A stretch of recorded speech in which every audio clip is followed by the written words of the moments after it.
Welcome back to S&S Pigskin Picks. In this edition, we're going to be talking the 2026 Eagles draft class. And Jer, we're back at it, off-season. Are you ready to talk the 8 picks and 1 draft we had for the Philadelphia Eagles? Go Birds. Roseman is always on the lookout. He's always looking to make a splash, and this year's draft was no different, maybe in different ways, but we're going to get into it here. Yeah, so Eagles trade up from the number 23 pick with Dallas. They jump Pittsburgh, and looks like we got a replacement for A.J. Brown. Mekhi Lemon from USC won the Blitnikoff Award for best receiver, 5'11". Could have gone as top 10 pick. A lot of people are saying this is a great pick, and supposed to be a slot receiver.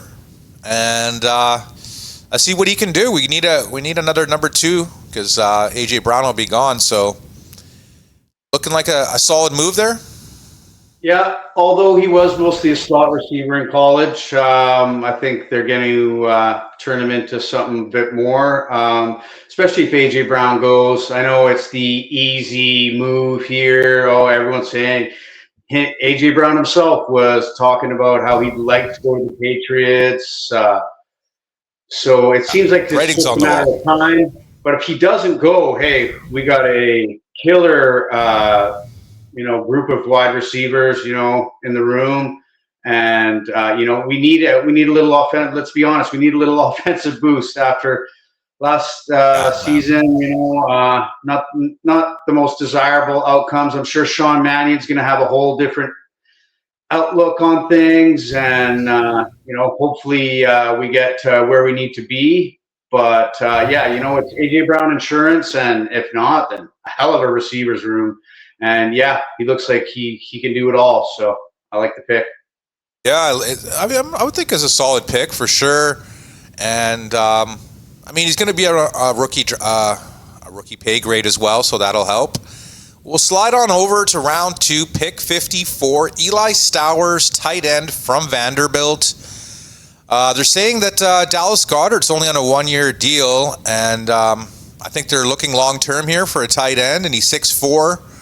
239, supposed to be an elite athlete, and was actually a QB before he switched to a tight end. So I didn't know too much about him. I didn't watch too much Vanderbilt last year, but seems like one of these physical freaks, right? So 6'4", 239. Yeah, and with the trick play looming, all the time, who knows, man? Maybe you pitch it out to him and, he can throw a good spiral. And, I like how they think, they're not just drafting a tight end. Maybe they're, drafting a gadget player of sorts if they need him to be. Yeah, so, the size is there. Let's see if, that's quite an early pick. So, let's see if he kind of takes over, which would be big shoes to fill in Dallas Goedert. I like the pick, but I hope it doesn't go underutilized. I think we maybe could have looked to defensive back again, looked to some different spots, but best player at the time, so they thought. So let's see what happens, but I do like it.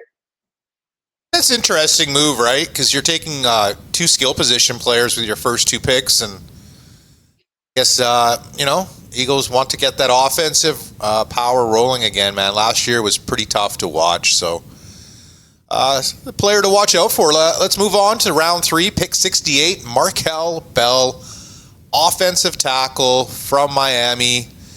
Apparently, this was from a trade from the Jets from 2024, the Hassan Reddick trade. So that's how it got the pick.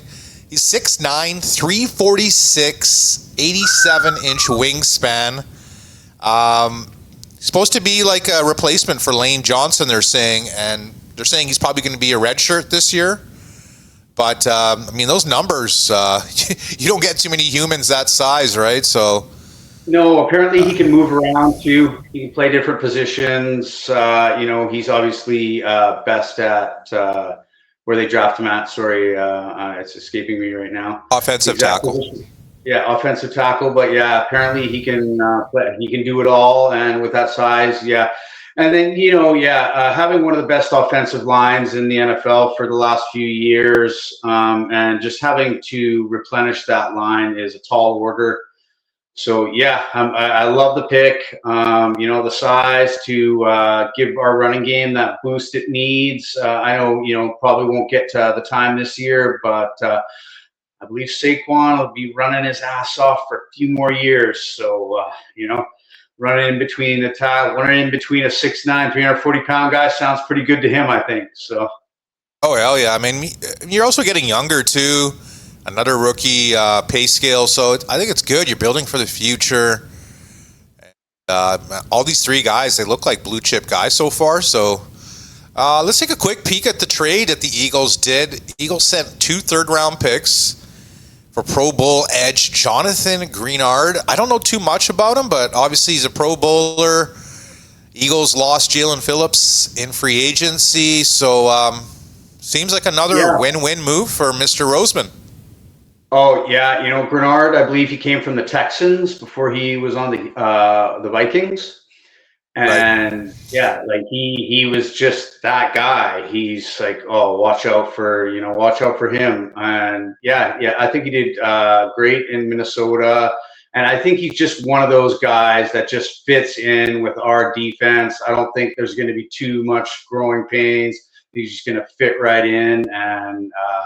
Give us that little boost we need because again, some games defense, some games offense, just lacking for the Birds last year. We want to put it out of our minds. We want to bring ourselves back to our Super Bowl prowess and get us in there. And it seems like they're building it up right to give us a shot here.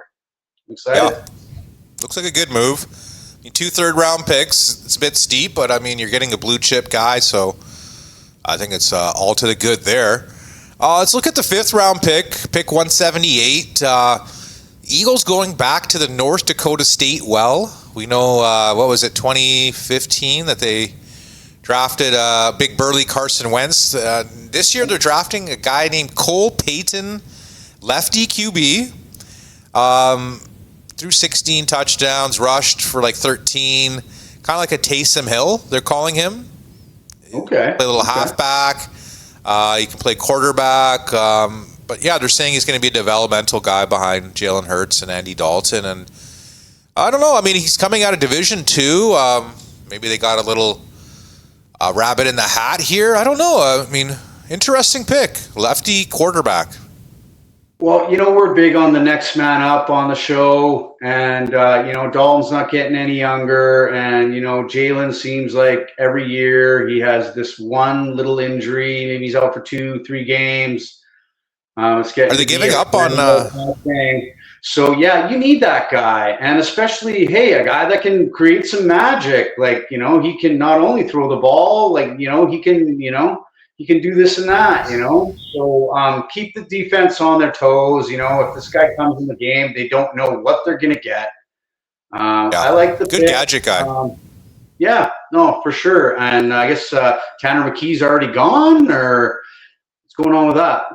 I don't know. I was going to ask you. I mean, I thought he was their backup and very capable backup. But, I mean, I guess just they're thinking for playoffs, maybe have a guy like Andy Dalton around just in case Hurts gets bumped up. I don't know, but I guess this kid's got a bit of a project. And, if he pans out, you have a guy who can come in on third down, maybe not have to use Jalen Hurts so much for the QB sneak and the tush push, whatever you want to call it. Let's look at the 6th-round pick now. Pick 207. We're going back to Georgia for another draft pick. We know the Eagles have stocked up Georgia Bulldogs for the last half decade now. Michael Morris, offensive guard from Georgia, 6'5", 334 pounds, ran a 5.09 in the 40. Didn't allow a sack in 900 plus pass attempts, snaps, I should say, at Georgia. So he's the 7th Georgia player drafted by the Eagles since 2022. Sounds like a big dude we needed, and yeah, Georgia's worked out. The stat about not allowing a sack, I'm not really sure how that translates to the NFL. You're only as good as the guys around you. But that being said, great stat. And again, another monster, another one of those guys that can maybe step in. We've had a little bit of the injury bug on the offensive line the last little bit. So, any guys, unfortunately, Stelton University is no more. We got the new coach. I apologize, sir. I forget his name. I know he's from Minnesota. Let's see how it can do. Maybe even a Mekhi Becton or something. Sign him up. He didn't work out on the Chargers. Bring back that Super Bowl energy, Mekhi. Come on home.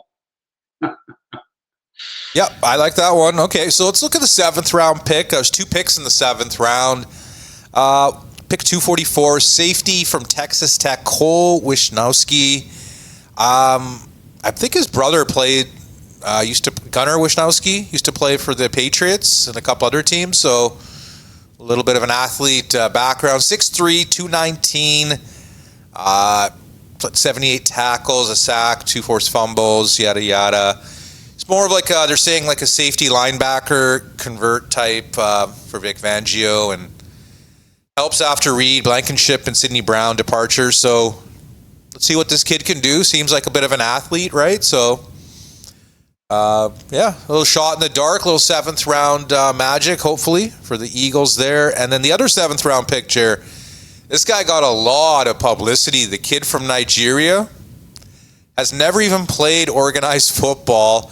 Look at these stats, man. 6'4", 306, 6% body fat, 4.63 in the 40-yard dash, 39-inch vertical, 10 feet, 10-inch broad, 31 bench reps. I guess the Eagles are looking for another Jordan Mailata out of this kid. So UAR Bernard, defensive tackle, I guess. I don't even know what his position is. He's never even played. It's going to be defense. And just defense is a lot easier to learn than the offense. The offense has so many nuances. The defense is make sure you're lined up properly and get them. And for Vic Fangio, this unmolded lump of clay, he is going to mold this man into the biggest beast the NFL has ever. I'm calling it now. He's going to make an impact. Maybe not be a Pro Bowler right away, but he's going to have an impact on our team. Again, the international player pathway, we know what we're doing. And, just love the pick. I think it's a pretty cool addition that guys who have never played in college football have a chance to get drafted. And obviously the guy's a physical freak, but it's just exciting to see what this kid can turn out to be. I mean, I watched a couple of his interviews, and he was just really down to earth, and just seems like he just wants to go out and see what the hell he can do. And his closest comparison is Myles Garrett. He's that size. And yeah, but I mean, if he can be another Mailata for the Eagles, I think that would be amazing. So another 7th round pick that I forgot about. Eagles had 3 7-round picks. Keyshawn James, newbie edge, a guy from New Mexico, 6'2", 238. Played in the All-Mountain. He was first team there.